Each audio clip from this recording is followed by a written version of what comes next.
कुछ लोग जिन्हें प्रभु ने वचन की समझ दी है, जो बाइबल को पढ़ते हैं और उसे समझ रहे, जिसे खुदा यीशु ने समझ दिए, इन वचनों को जानते हैं। लेकिन कुछ ऐसे हैं जिन्हें वचन पढ़ते हुए भी समझ में नहीं आता कि अंतिम दिनों में क्या क्या होगा और कैसे होगा, और इन्हें हम कैसे समझे। आज इसी विषय में प्रभु की आत्मा आपसे बात करेगी। हम वचन से जानेंगे।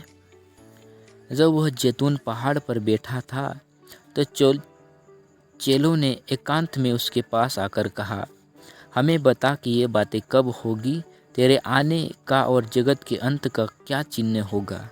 जैसे इन्हें भी पता नहीं कि वो दिन कब होगा, और जैसे हमें लगता है कि अंत का समय कैसे और किस चिन्ह के रूप में हम देख सके, उसी तरह परमेश्वर से ये लोग भी गए, चेले गए और कहने लगे कि प्रभु हमें बताए सब बातें कब होगी। क्योंकि आज हम भी तो यही कहते हैं कि हम कैसे समझे। आज जो इस वचन के इस समझने के लिए प्रभु से प्रार्थना करता होगा, आज उसके लिए वचन है। यीशु ने उनको उत्तर दिया, सावधान रहो, कोई तुम्हें न भरमाने पाए, क्योंकि बहुत से ऐसे होंगे जो मेरे नाम से आकर कहेंगे मैं मसीह हूँ, और बहुतों को भरमाएंगे। तुम लड़ाइयों की चर्चा सुनोगे तो घबरा न जाना, क्योंकि इनका होना अवश्य है।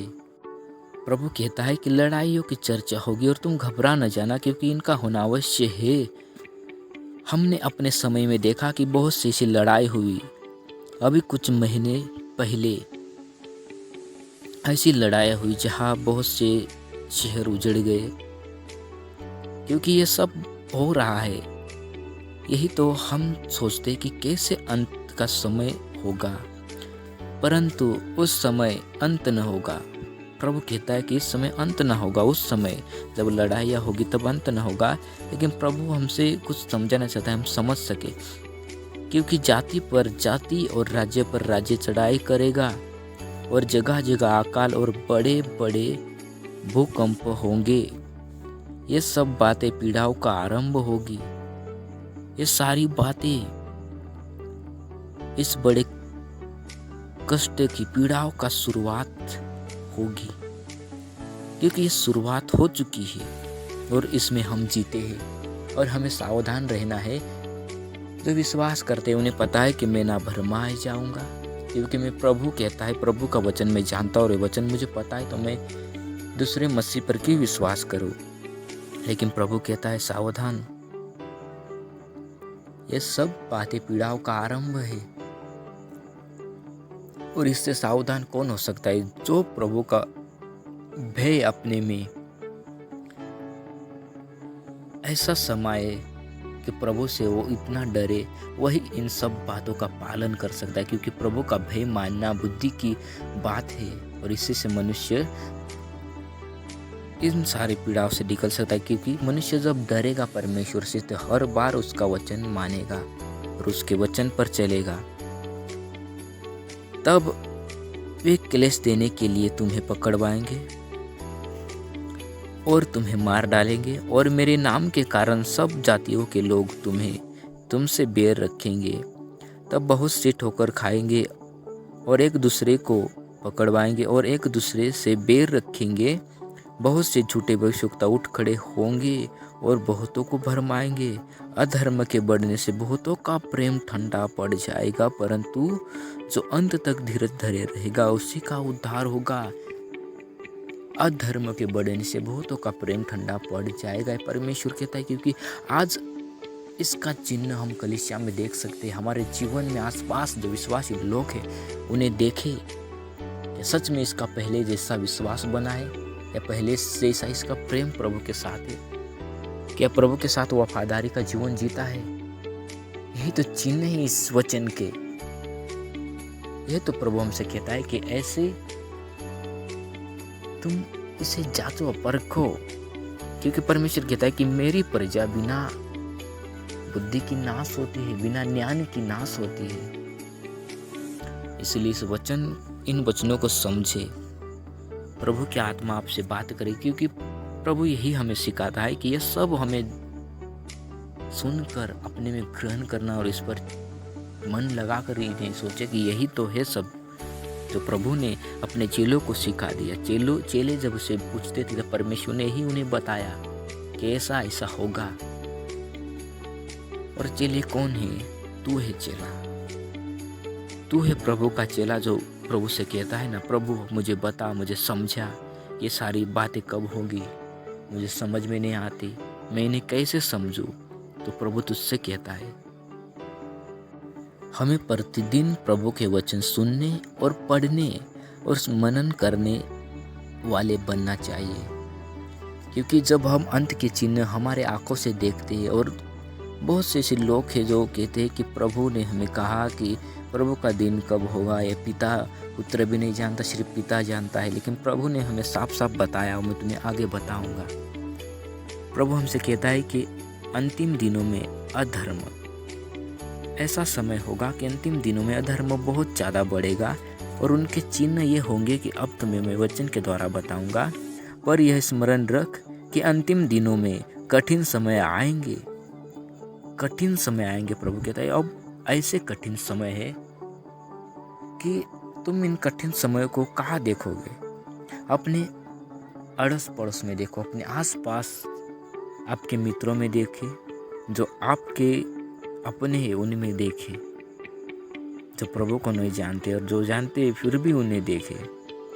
क्योंकि मनुष्य स्वार्थी, लोभी, डिंगमार, अभिमानी, निंदक, माता पिता की आज्ञा टालने वाले, कृतिघ्न, अपवित्र, दया रहित, क्षमा रहित, दोष लगाने वाले, संयमी, कठोर, भले के बेरी, विश्वासघाती, ढीठ, घमंडी और परमेश्वर के नहीं वरन सुख विलासी के चाहने वाले होंगे। अब यह वचन तो हमें साफ साफ समझा रहा है कि ऐसे अंतिम समय में ऐसे लोग होंगे। आज हम इन चिन्हों को कहाँ देखें? हमारे आसपास ही देखें। बाइबल हमें बताती है और हमें इन चिन्हों को देखना होता है, क्योंकि हम यदि अभी भी किसी को शक होता है कि अंतिम समय नहीं है, तो ये वचन जो ऐसा बोलता है वो इन वचन को झूठा ठहराता है। वचन को झूठा ठहराने यानी परमेश्वर को गलत समझना, क्योंकि वचन परमेश्वर के मुख से निकले हुए सत्य वचन है। वे भक्ति का भेष तो धारेंगे पर उसकी शक्ति को न मानेंगे। ऐसों से परे रहना, क्योंकि ऐसे लोग हमारे बीच में होंगे और उसकी भक्ति का भेष तो धारेंगे पर उसकी शक्ति को न मानेंगे। और ऐसे लोगों से हमें सावधान रहना है। ऐसे लोग हमसे दूर ही रहे और हम इनसे दूर रहे तो ही हमारे लिए विश्वास में बढ़ने का रास्ता बना रहेगा। फिर भी कुछ ऐसे जिन्हें समझ में नहीं आता, तो फिर भी प्रभु कहता है कि एक दृष्टांत है, अंजीर के पेड़ से यह दृष्टांत सीखो, जब उसकी डाली कोमल हो जाती और पत्ते निकलने लगते हैं तो तुम जान लेते हो कि क्रिसमस काल निकट है। इसी रीति से जब तुम इन सब बातों को देखो तो जान लो कि निकट है, वरन द्वार ही पर है। अब तो समझो इन वचनों की गहराई। अंतिम समय है, यदि हम पाप ना छोड़े और प्रभु को ग्रहण ना करें और उसे उद्धारकर्ता ना माने, तो इन सब पीड़ाओं में हम फंस सकते हैं और ऐसे मरेंगे जो हमने कभी सोचा भी नहीं। क्योंकि परमेश्वर जो बोलता है वो करता है, और वही तो करता है, क्योंकि वो इसीलिए परमेश्वर है। क्योंकि परमेश्वर मनुष्य नहीं जो झूठ बोले, अपनी इच्छा बदले। और कहता है मैं तुमसे सच कहता हूँ कि जब तक ये बातें पूरी न हो ले तब तक इस पीढ़ी का अंत नहीं होगा। आकाश और पृथ्वी टल जाएगी परंतु मेरी बातें कभी न टलेगी। और प्रभु हमसे कहते हैं कि जागते रहो। उस दिन और उस घड़ी के विषय में कोई नहीं जानता, न स्वर्ग के दूत और न पुत्र, परंतु केवल पिता। जिसे परमेश्वर कहता है कि उस घड़ी और उस दिन के विषय में कुछ लोग कहते हैं कि ना कोई भी नहीं जानता, केवल पिता जानता है। तो हम क्यों इसकी चिंता करें, क्योंकि उन्हें ये वचन ही समझ में नहीं आता। ये वचन क्या कहता है, ठीक से हम सुने। उस दिन और उस घड़ी के विषय में कोई नहीं जानता। ये कोई साल महीना नहीं है। अरे परमेश्वर से बुद्धि मांगे और समझे। ये वचन क्या कहता है, उस दिन, यानी ये कोई तो दिन है, ये कोई साल महीना नहीं। और उसमें एक घड़ी की विषय में बात बोली जाती है। ये कोई एक दिन है और एक घड़ी ऐसी है जिस दिन की उस घड़ी और वो दिन आएगा, उस समय सब पूरा होगा। इसीलिए हम तैयार रहे, सावधान रहे और भरमाए न जाए और विश्वास योग्य अपना जीवन बिताए, जैसे प्रभु कहता है। और प्रभु के दासों का आदर करे। यदि भले वो गलत है फिर भी हम अपने विचार से तो प्रभु में ठीक रहे, किसी को गलत ना, किसी को बुरा ना बोले। जहाँ है वहाँ पवित्रताई में रहे, प्रभु यीशु मसीह के नाम से, आमीन।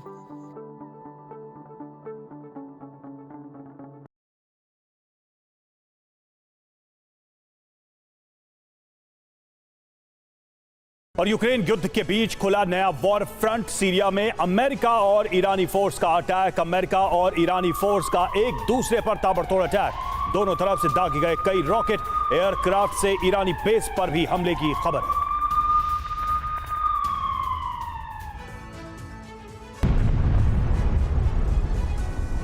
एक और दुनिया रूस यूक्रेन जंग की विभीषिका झेल रही है, तो दूसरी तरफ नए खतरे की घंटी बजने लगी। दरअसल सीरिया में एक नया वॉर फ्रंट खुलता नजर आने लगा है। यहाँ गुरुवार को अमेरिका के नेतृत्व वाले गठबंधन सेना के एक अड्डे पर संदिग्ध ईरानी ड्रोन हमले के बाद अमेरिका ने जमकर बमबारी की है। अमेरिकी सेना के हवाई हमले में ईरान समर्थित मिलिशिया के ठिकानों को निशाना बनाया गया। ऐसे में पूर्वी सीरिया के कुछ हिस्सों में भारी तनाव है। अमेरिकी अटैक हेलीकॉप्टर अपाचे की गतिविधियां तेज हो गई हैं। पेंटागन ने भी यूएस आर्मी के स्ट्राइक की पुष्टि की है। स्थानीय मीडिया के मुताबिक रात भर सायरन और बमबारी की आवाजें आती रही। सीरिया में अमेरिकी सेना के एयर स्ट्राइक में मायादीन और बुकामल के पास मिलिशिया चौकियों को निशाना बनाने का दावा है। Syrian observatory for human rights के मुताबिक अमेरिकी हमले में हरावेस इलाके में एक हथियार डिपो तबाह हुआ है और कुछ लोग घायल हैं।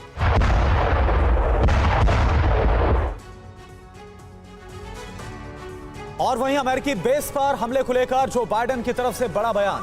हम ईरान के साथ कोई संघर्ष नहीं चाहते, लेकिन अपने लोगों की सुरक्षा के लिए तुरंत एक्शन भी लेंगे। ये जो बाइडेन बोल रहे हैं, अपनी सुरक्षा के लिए तैयार रहना बहुत जरूरी है। अमेरिका के राष्ट्रपति जो बाइडेन का ईरान को सीधी चेतावनी।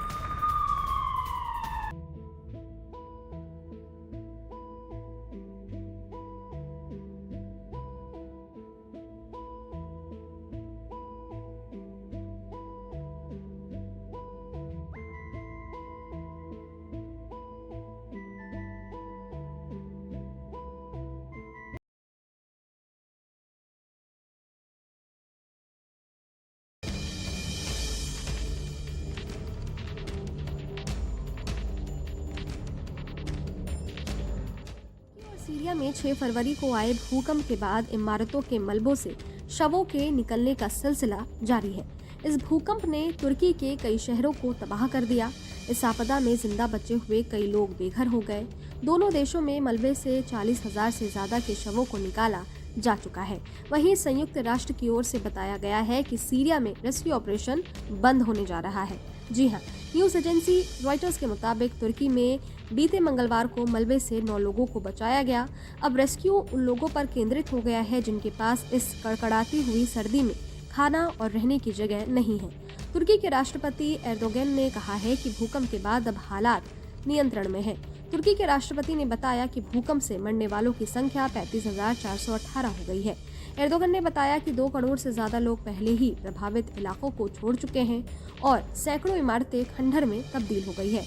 एर्दोगन ने अंकारा में एक टीवी भाषण में कहा, हम न केवल अपने देश में बल्कि मानवता के इतिहास में भी सबसे बड़ी प्राकृतिक आपदाओं में से एक का सामना कर रहे हैं। तुर्की में राहत और बचाव कार्य में जुटी भारतीय सेना की मेजर बीना तिवारी ने कहा कि शुरुआत में मरीज शारीरिक चोटों के साथ आए थे, लेकिन ये बदल रहा है। उन्होंने कहा कि भूकंप के दौरान हुए सभी झटकों के बाद अब पोस्ट ट्रोमैटिक स्ट्रेस सिंड्रोम्स के मरीज आ रहे हैं। सीरिया में संयुक्त राष्ट्र सहायता का पहला काफिला बाब अल सलाम कॉन्फ्रेंस के माध्यम से तुर्की के विद्रोहियों के कब्जे वाले उत्तर पश्चिमी सीरिया में प्रवेश किया। सीरिया के राष्ट्रपति बशर अल असद ने सोमवार को संयुक्त राष्ट्र की सहायता को तुर्की से 2 और सीमा पार से प्रवेश करने की अनुमति दी। न्यूज एजेंसी के मुताबिक सीरिया में 5,814 लोगों की मौत की पुष्टि हो चुकी है।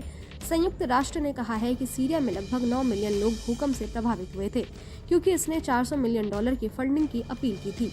तुर्की और सीरिया में राहत और बचाव कार्य के लिए एनडीआरएफ की टीमें तैनात है, जो रेस्क्यू ऑपरेशन से लेकर इलाज तक कर रही है।